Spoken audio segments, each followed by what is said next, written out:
찬송가 150장 찬송하겠습니다.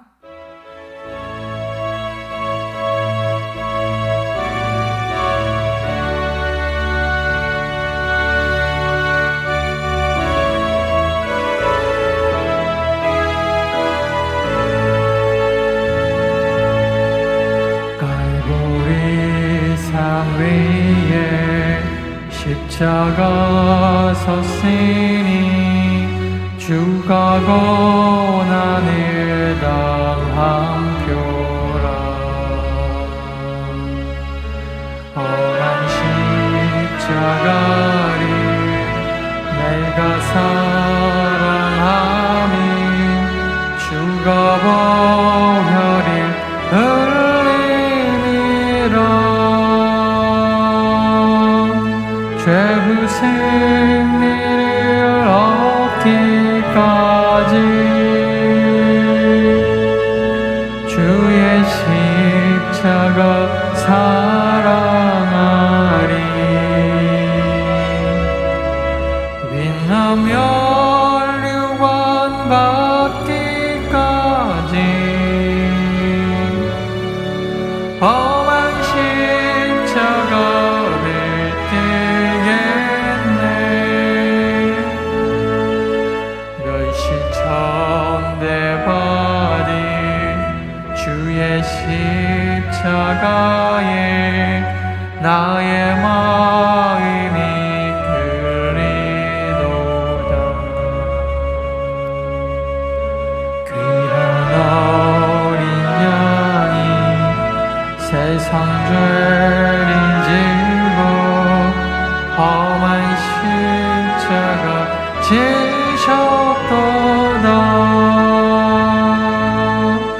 죄의 승리를 얻기까지 주의 십자가 사랑하리.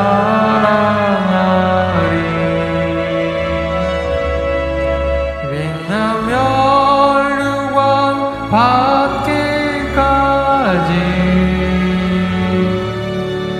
험한 십자가를 뜨겠네. 험한 십자가에 주가 흘린 피를 믿는 마음으로 바라보니 나를 용서하고 내 죄 사하시려 주가 흘리신 보혈이라. 죄후 승리를 얻기까지 주의 십자가 사랑하리. 빛나며 류관 받기까지 험한 십자가를 뜨겠네. 마태복음 27장입니다. 45절로 56절까지 말씀. 마태복음 27장 45절부터 56절까지 말씀 한 절씩 교독하겠습니다. 제6시로부터 온 땅에 어둠이 임하여 제9시까지 계속되더니 제9시쯤에 예수께서 크게 소리질러 이르시되 엘리 엘리 라마 사박다니 하시니 이는 곧 나의 하나님 나의 하나님 어찌하여 나를 버리셨나이까 하는 뜻이라. 거기 섰던 자 중 어떤 이들이 듣고 이르되 이 사람이 엘리야를 부른다 하고 그 중에 한 사람이 곧 달려가 해면을 가져다가 신 포도주에 적시 갈대에 꿰어 마시게 하거늘 그 남은 사람들이 이르되 가만두라 엘리야가 와서 그를 구원하나 보자 하더라. 예수께서 다시 크게 소리 지르시고 영원히 떠나시니라. 이에 성소 휘장이 위로부터 아래까지 찢어져 둘이 되고 땅이 진동하며 바위가 터지고 무덤들이 열리며 자던 성도의 몸이 많이 일어나되 예수의 부활 후에 그들이 무덤에서 나와서 거룩한 성에 들어가 많은 사람에게 보이니라. 백부장과 및 함께 예수를 지키던 자들이 지진과 그 일어난 일들을 보고 심히 두려워하여 이르되 이는 진실로 하나님의 아들이었도다 하더라. 예수를 섬기며 갈릴리에서부터 따라온 많은 여자가 거기 있어 멀리서 바라보고 있으니 막달라 마리아와 또 야고보와 요셉의 어머니 마리아와 또 세베대의 아들들의 어머니도 있더라. 아멘. 살아계신 주님 십자가에 못 박혀 달려 돌아가실 때 그 해도 빛을 잃고 온 땅이 또 진동하며 하나님의 아들의 죽으심을 함께 슬퍼하였다라고 이야기하며 또 그 죽으심으로 인하여 우리 인간들이 하나님 앞에 나아갈 또 중보자의 귀한 길을 감당하셨다라고, 예수 그리스도가 그 일을 감당하셨다라고 오늘 말씀이 이야기하고 있는데, 우리가 겸손하게 오늘 이 말씀을 가슴 깊이 새기고 오직 예수로만 받을 수 있는 구원, 그 구원 앞에 우리가 다시 한번 감격하고 우리의 삶을 우리의 유일한 구원자 되신 그 예수 앞에 온전히 드릴 수 있는 예수 그리스도 십자가의 증인으로, 부활의 증인으로 오늘도 우리가 살아가는 더 나은 성도들 되어지게 인도하여 주시옵소서. 아픈 성도 있습니까? 주님 치료와 회복의 능력으로 오늘도 우리를 위로하여 주시고, 이 땅을 살아가면서 또 먹고 마시고 입고 또 살아가는 많은 문제 때문에 어려움 당하는 성도 없도록 오늘도 하늘의 놀라운 큰 은혜로 오병이어의 축복으로 우리에게 풍성하게 은혜 내리워 주시옵소서. 감사드리며 예수님의 이름으로 간절히 기도합니다. 아멘. 예수 그리스도가 십자가에 못 박혀 달려 돌아가셨습니다. 6월절이면서 그것이 아마 일주일 중 금요일일 것이다. 많은 신학자들이 아니라고 하는 사람들도 있지만 보통은 다 금요일에 돌아가셨다라고 생각을 합니다. 어떤 그 책이 있어요. 예수님은 목요일에 돌아가셨다. 저도 예전에 그 책을 읽어봤는데 목요일이고 금요일이고 사실은 중요하지 않다면 중요하지 않을 수 있어요. 중요한 건 이제 3일 만에 부활하셨다라는 건데, 예수 그리스도의 죽으심의 의미는 중요합니다. 왜 꼭 죽으셔야 했을까? 오늘 본문에 보니까 여러분 45절에 제6시로부터 유대인의 시간은요, 성경에 나오는 거기에 더하기 6을 하면 우리나라 지금 현지 시간이 됩니다. 정오겠죠, 정오. 6시니까 6 더하면 12시부터 9시까지, 15시까지. 갑자기 여러분 어둠이 임했습니다. 사람들이 여러분 역사 가운데 어둠이 임하는 경우가 종종 있었어요. 먼지가 심하게 끼거나 아니면은 일식 이런 거. 근데 오늘 본문에는 가장 밝아야 될 정오에 예수 그리스도가 십자가에 달려있는 그 시간에 해가 빛을 잃었다. 그리고 그 이후에 또 다른 기사를 보면 무덤이 막 터지기도 하고 거기서 죽었던 사람이 막 다시 살아서 나오기도 하고, 오늘 본문에도 나오지만 그런 사람들이 예수님 부활 이후에 막 몸을 보이기도 하고, 그러니까 그런 것들이 여러분 우리가 지금 현장에 없어서 그렇지 이 사람이 메시아인가 아닌가, 설마 아니겠지. 일단 죽였는데 메시아인가 보자. 메시아면 지가 알아서 내려오겠지 그런 아주 짧은 생각으로 이렇게 보고 있는데 내려오지는 않고 막 지진이 일어나고, 그리고 해가 빛을 잃고, 그러니까 사람들에게 막 두려움과 공포가 엄습했겠죠. 이러다 큰일 나는 거 아닌가. 여러분, 제가 살면서 제 몸으로 지진을 딱 2번 느껴봤어요. 한 번은 미국 LA에 있었을 때, 거긴 지진이 굉장히 자주 일어나는 곳입니다. 이렇게 앉아있는데 제 방이 한 평 됐어요. 한 평. 침대 하나, 책상 하나 딱 들어가면 딱 맞을 정도. 거기에 뭐 옷가방 하나 갖다 놓고 그러고 사는데, 한 평 정도면 진짜 조그만하거든요. 우리 유아실 한 3분의 1만 했나? 절반만 하나? 그 정도였어요. 근데 그 당시에 이제 기록에 2.5 지진이었다 그러더라고요. 2.5 지진이 일어났는데, 정말 그 네모난 상자 안에 누가 이렇게 상자를 이렇게 비트는 느낌이 나요. 이게 왜 이렇게 네모난 방이 갑자기 이렇게 바닥은 그대로 있고, 천장은 그대로 있고 바닥만 이렇게 비틀어지는 것 같아요. 너무 이상하더라고요. 근데 그게 2.5 지진인데, 아침에 일어났더니 난리가 났더라고요. 사람들이 오늘 지진 난 거 느꼈냐, 이러다가 건물 무너지는 거 아니냐 막 이러면서. 또 한 번은 얼마 전에 우리 포항인가요? 거기서 지진 났었을 때 서울까지 그 진동이 느껴졌어요. 그래서 저희 집에 마루에 제가 소파에 이렇게 앉아 있는데 막 창문이 요동치면서 그러면서 에어컨이 막 좌우로 흔들리더라고요. 저는 집에서 그걸 느꼈거든요.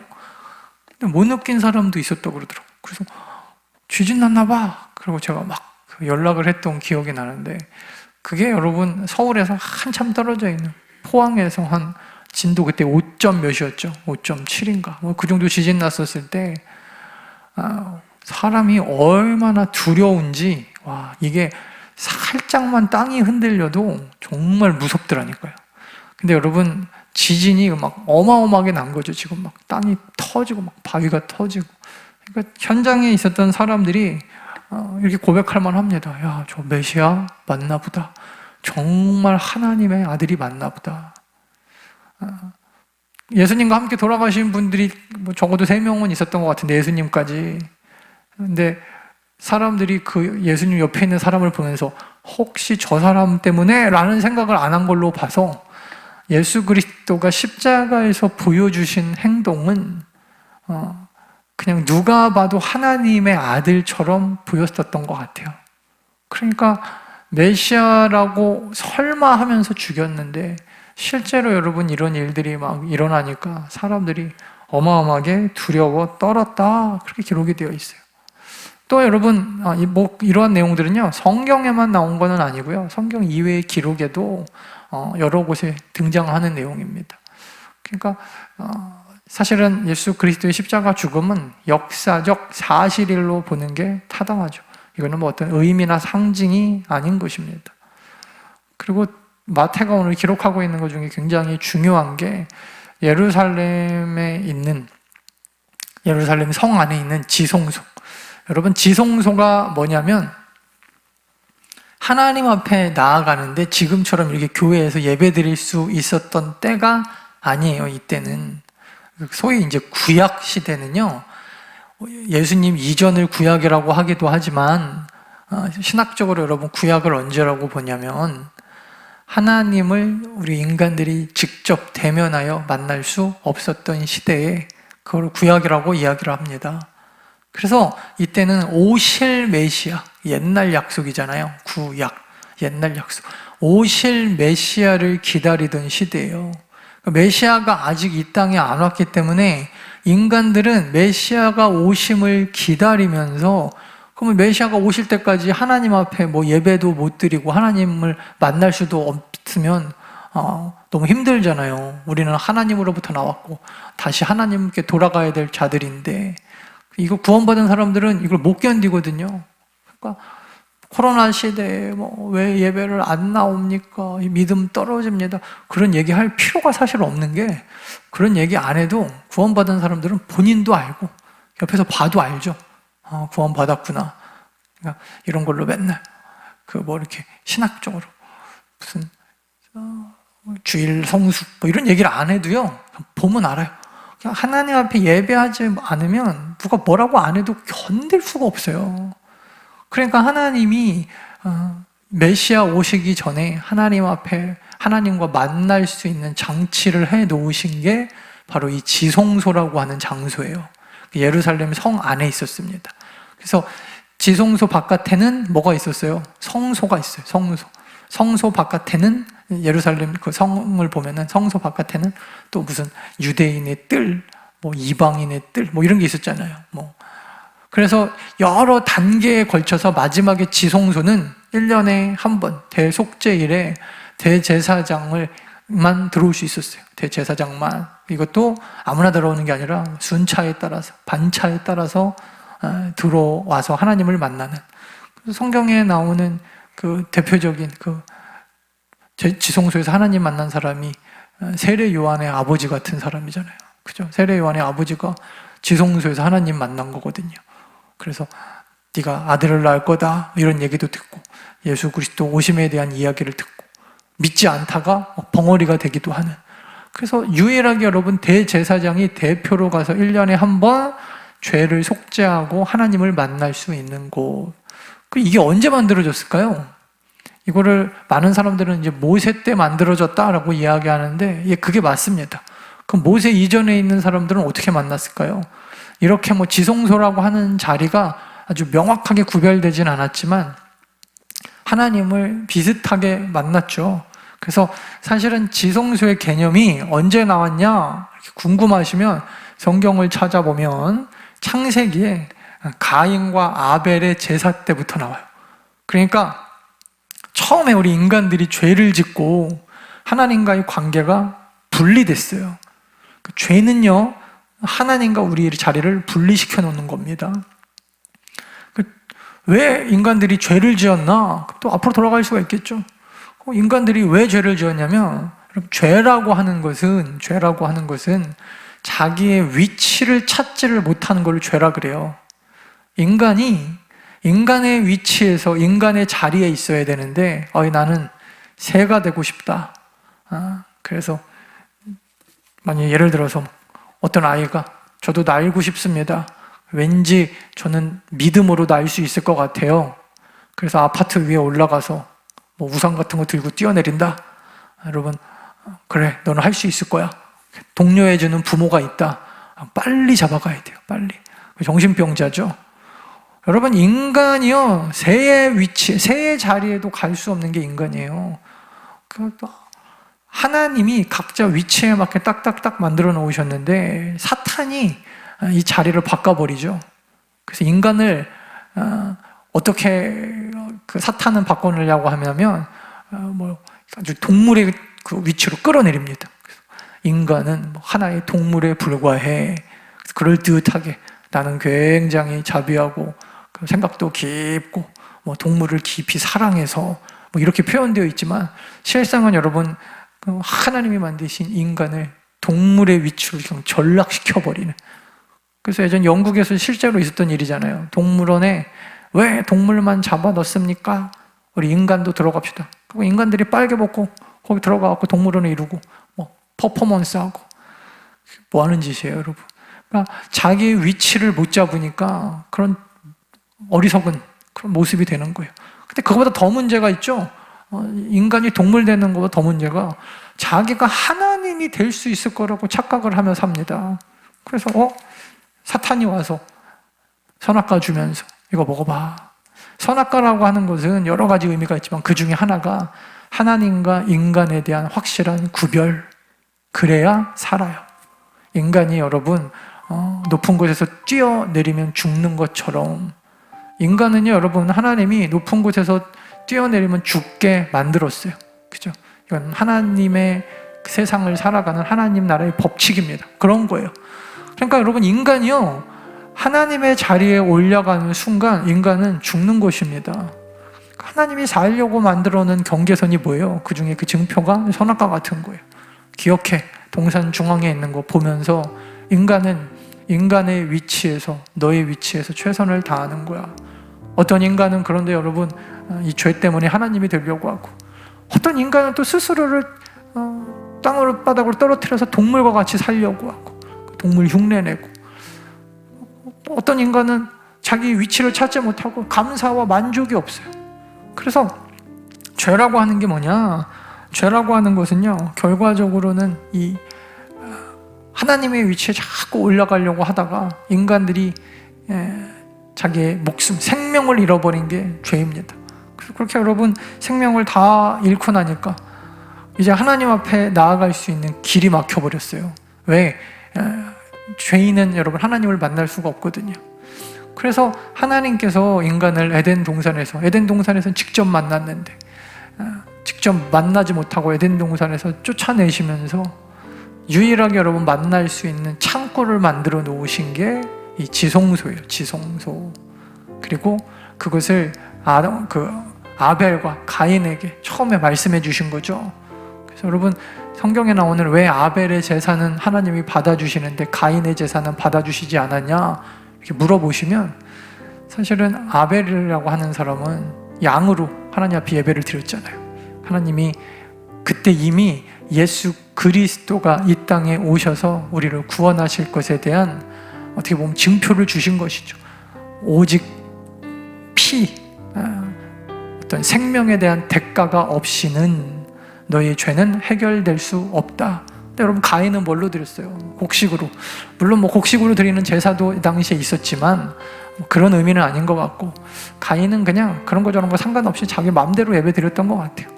그러니까 피 흘림이 없은즉 죄 사함이 없다고, 이게 성경에 나오는 하나님의 그 제사의 법칙인데 왜 그래요? 이것은 예수 그리스도로만 우리가 하나님 앞에 나아갈 수 있음을. 그러니까 죄는요, 여러분 생명으로만, 이게 피값으로만 이 죄를 해결받을 수 있는 게 하나님의 법칙이거든요. 생명은 생명으로. 여러분 우리가 생명을 잃었기 때문에 우리가 다시 살 수 있는 이 생명의 힘도 어디 있는 거예요? 예수 그리스도의 생명으로만 우리가 구원받을 수 있다. 왜 다른 사람은 안 됩니까? 여러분 영적으로 보면요, 살아있는 영혼이 있어요? 없어요? 없어요. 모든 인류는요 지금 다 죽었어요. 하나님과 다 단절되어 있다니까요.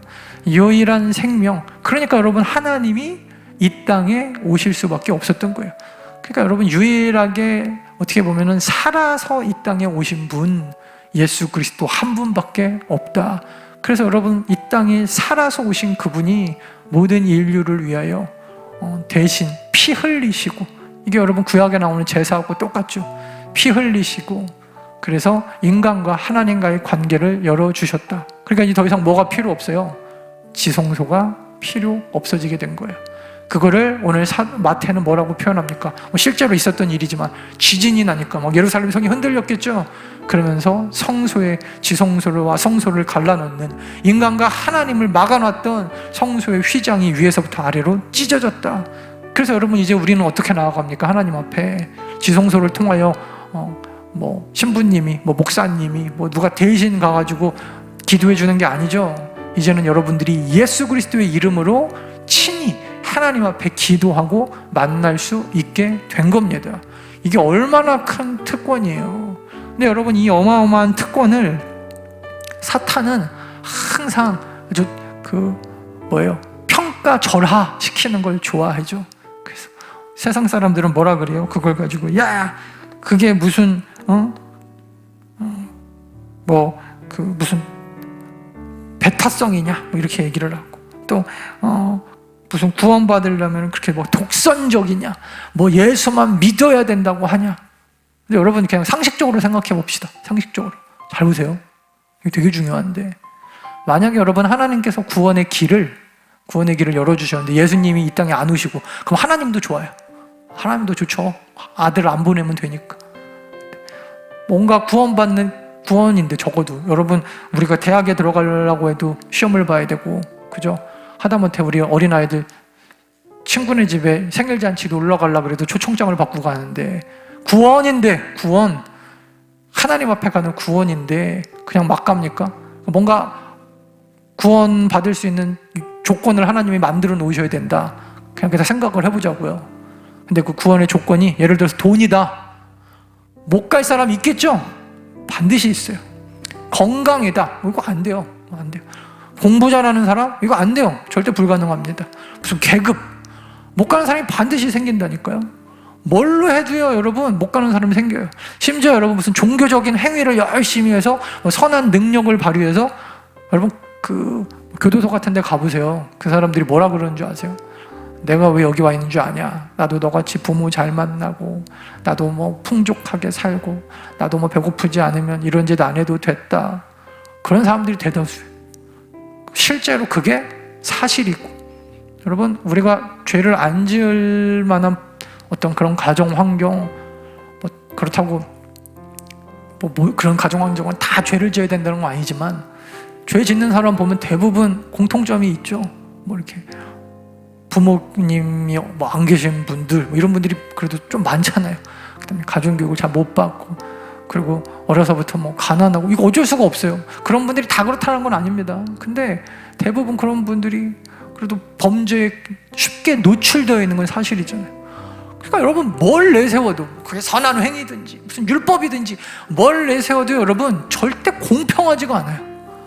하나도 공평한 게 없어요. 여러분, 적어도 구원인데, 구원의 길에 있어서 여러분 공평은 해야 될 거 아니에요. 다른 건 몰라도 내가 이 땅에서 부자로는 못 살고 공부는 못했어도 구원만큼은 여러분 공평하게 받아야 되잖아요. 예수 그리스도의 십자가가 여러분 얼마나, 어떻게 보면은 하나님 입장에서는 너무나 아픔이지만 인간들에게 구원의 길로 열어주셨을 때 얼마나 공평합니까? 믿으면 되거든요. 믿기만 하면 되는데 두 가지가 부족해요. 하나는 몰라서 못 믿어요. 몰라서. 그러니까 알기만 하면 믿는 건데, 두 번째, 알려줬는데도 믿음이 없으니까 못 믿어요. 이 두 개 빼고 여러분, 내가 왜 나는 하나님을 뭐 못했습니까? 이렇게 핑계댈 수가 없어요. 그러니까 여러분, 먼저 믿는 사람들이 우리가 나가서 이제 해야 되는 게 뭐예요? 몰라서 못 믿는 사람은 없게 해야 될 거 아니에요. 몰라서 못 믿는 사람들은 적어도 없게 해야 된다. 이게 여러분 우리들의 사명인 것입니다. 이제 이렇게 공평한 구원의 길이 하나님이 그냥 자신을 희생하면서까지 활짝 열어주셨는데, 여러분 십자가를 바라보면서 그냥 맨날 질질 짜면서 눈물만 흘리고 예수님 불쌍하다고 하는 게 십자가를 지신 예수 그리스도의 목적이 아닙니다. 오늘도 여러분 우리가 정신 바짝 차려서, 하나님의 입장에서는 이만큼 공평한 게 없어요. 그래서 성경에 요한복음에 뭐라 그랬어요? 누구든지, 이렇게 돼 있잖아요. 누구든지 그의 이름 예수, 하나님의 아들을 믿으면 다 구원받는다. 누구든지 예수 믿으면 멸망하지 않고, 근데 뭐예요? 구원을, 영생을 얻으리로다. 그거 아니에요, 여러분. 누구든지. 이걸 가지고 여러분 사탄은요 자꾸 비비 꼬아가지고 뭐라 그래요? 뭐 독단적이다. 왜 예수만 믿어야 구원받습니까? 뭐 배타적이다. 여러분, 기독교는 배타적인 종교가 아니에요. 누구든지, 저와 여러분들의 마지막 사명입니다. 누구든지 열려있는 이 구원의 길, 이제 우리가 배타성이 아니라, 독단적인 모습이 아니라 활짝 열어놓고 누구든지 예수께 나아오시오. 시간이 좀 갔는데 재밌는 예화 하나만 제가 들려드릴게요. 어떤 동화 같은 얘기예요. 어떤 마을이 있었어요. 사랑마을에 뭐 2장쯤 되는, 족장쯤 되는 어떤 사람, 이 마을에는 버스가 하나 있었어요. 그래서 마을 이름대로 사랑이 넘치는 마을, 버스를 타고 사람들이 마을을 돌아다니면서 여러 가지 참 활동을 합니다. 근데 사랑마을 이웃에 원수가 살고 있었어요. 원수가 사랑마을을 다 죽이고 싶어하는 원수, 사이코패스죠. 이유가 없어요. 죽이고 싶다는데 뭐라 그래요. 근데 하루는 이 버스 운전사가 자기 마을 사람들을 많이 태우고, 그리고 길을 가고 있는데 브레이크가 고장이 난 거예요. 내리막길에서. 멈출 수가 없어요. 원수가 그렇게 한 것이죠. 앞에 보니까 볏짚단 같은 게 하나 딱 이렇게 있는 거예요. 볏짚단 아시죠? 푹신한 거. 여기 부딪혀갖고 차를 세워야겠다. 내리막길에서 막 가속이 붙어서 브레이크가 고장난 버스가 막 내리막을 내리달리는데, 앞에 보니까 어린아이 하나가 있는 거예요. 이 어린아이를 치고 지나가야 버스가 세울 수 있는데, 그래가지고 이 버스 운전사가 이제 선택을 해야 됩니다. 이 아이를 치고 버스를 세울 것인가, 아니면은 버스를 틀어가지고 이 어린아이를 살리고 나머지 모든 사람, 자기를 포함하여 다 죽을 수도 있겠죠. 죽을 것인가. 근데 이 운전기사의 선택은 그냥 그 어린아이를 치고 볏집단에 다 부딪혀갖고 결국에는 버스에 있는 사람들은 다 살았어요. 그렇게 살고 나니까 이제 사람들이 자기 목숨을 산 거는 좋은데 그때부터는 또 잘난 척하는 거 좋아하잖아요. 그 버스에 탄 사람들이 그 버스 기사를 향하여 손가락질합니다. 네가 어린아이를 죽였다. 네가 죽였다. 네가. 그때 어떤 사람이 이렇게 얘기했다 그러잖아요. 그만하십시오. 저 어린아이는 버스 운전기사의 아들입니다.